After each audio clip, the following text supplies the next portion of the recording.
Аз съм Пенчо Бориславов Цочев, на 18 години от град Габрово.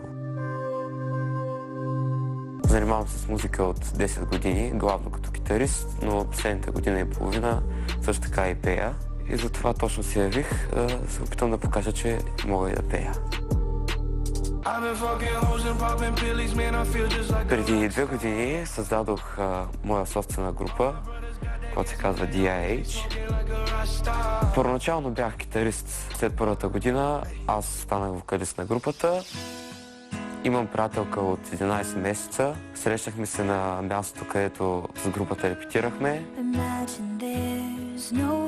Още от първия път, когато я видях в читалището, аз много я харесах и от тогава гледах да бъда възможно най-инатлив, че да мога в крайна сметка да бъда с нея и така се случиха и нещата.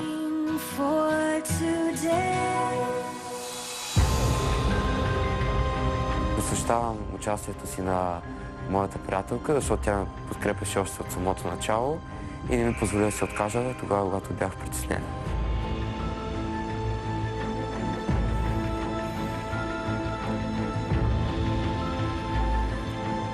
Хайде да видим какво ще направи този вокален лъв.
Беше много готин. Аз вече съм ти фен 100%, така че...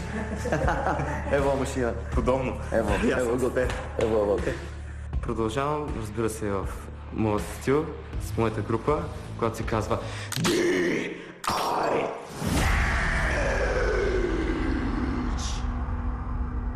Край металите в България вече няма да ме приемат за приятел. Are you talking to me?